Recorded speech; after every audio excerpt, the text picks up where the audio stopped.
അതുകൊണ്ട് നമുക്കും നമ്മുടെ ജീവിത പ്രതിസന്ധികളിൽ തളരാതെ സാറയെ മാതൃകയാക്കി ദൈവത്തിൽ അടിയുറച്ച് വിശ്വസിക്കാം. റബേക്ക. ഇസ്രായേൽ ജനതയുടെ മാതാവായ റബേക്കയെ ഉൽപ്പത്തി പുസ്തകം 24-ാം അധ്യായത്തിലാണ് നാം ആദ്യമായി കാണുന്നത്. നല്ലൊരു കുടുംബജീവിതം ആഗ്രഹിക്കുന്ന എല്ലാ സ്ത്രീകൾക്കും ഉത്തമ മാതൃകയാണ് റബേക്ക. അനുകമ്പ നിറഞ്ഞ ഹൃദയം, ആതിഥ്യ മര്യാദ, ഊർജ്ജസ്വലത, കഠിനാധ്വാനം, ഉചിതമായ തീരുമാനമെടുക്കുവാനുള്ള കഴിവ്, ഈ ഗുണങ്ങളാൽ സമ്പന്നയാണ് റബേക്ക. റബേക്കയെ നമുക്ക് മാതൃകയാക്കാം.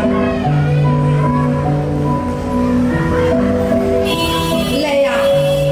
യാക്കോബിന്റെ ആദ്യ ഭാര്യയായ ലയയെ പറ്റി പഠിക്കുമ്പോൾ നമുക്ക് മനസ്സിലാക്കുവാൻ കഴിയുക ഇസ്രായേലിലെ സ്ത്രീകൾ അവരുടെ തലമുറകളെ അനുഗ്രഹിക്കുവാൻ മാതൃകയാക്കുന്നത് ലയയായിരുന്നു എന്നതാണ്. കഷ്ടനഷ്ട സങ്കടങ്ങളുടെ നടുവിലും ആരെല്ലാം വെറുത്താലും ഉപേക്ഷിച്ചാലും ദൈവത്തിൽ ആശ്രയം കണ്ടെത്താൻ കഴിഞ്ഞിരുന്ന ഒരു പുണ്യവതിയായിരുന്നു ലയ. നിസ്സാരങ്ങളായ ജീവിത പ്രശ്നങ്ങളിൽ പോലും അസ്വസ്ഥത കൊണ്ട് ജീവൻ പോലും തകർത്തെറിയുന്ന മനുഷ്യർക്ക് ഒരു മാതൃകയാണ് ലയ. ഡെബോറ. കാനാൻകാർക്ക് എതിരെ യുദ്ധം നയിച്ചവരിൽ പ്രധാനിയായിരുന്നു ഡെബോറ. ന്യായാധിപന്മാരുടെ പുസ്തകം 4-ാം അധ്യായത്തിൽ നമുക്ക് ഡെബോറയെ കാണാം. ലാപിഡോത്തിന്റെ ഭാര്യയായിരുന്നു ഡെബോറ. ഒരു പ്രവാചികയായിരുന്നു. ഇസ്രായേലിലെ ന്യായവിധികൾ നടപ്പിലാക്കിയിരുന്നു ഡെബോറ. ആത്മത്യാഗത്തിന്റെയും ധൈര്യത്തിന്റെയും നല്ല മാതൃക. പ്രവാചികയും ന്യായാധിപതിയുമായിരുന്നു ഡെബോറ.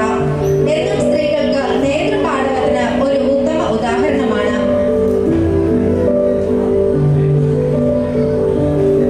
റൂത്തും നവോമിയും. നവോമി.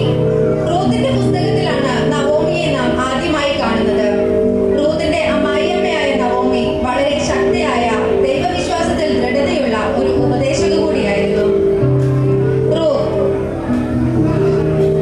മൊബാറ ദേശക്കാരിയായിരുന്ന റൂത്ത് തന്റെ ഭർത്താവിന്റെ മരണശേഷം അമ്മായിയമ്മയായ നവോമിയോടും ദൈവത്തോടും അവൾ വിശ്വസ്തത പുലർത്തി. ദൈവം അവളെ വളരെയധികം അനുഗ്രഹിച്ചു. അങ്ങനെ അവൾ വിശ്വസ്തതയ്ക്ക് മാതൃകയായി തീർന്നു. ഇന്ന് എല്ലാ മരുമക്കൾക്കും അമ്മായിയമ്മമാർക്കും മാതൃകയാണ് നവോമി.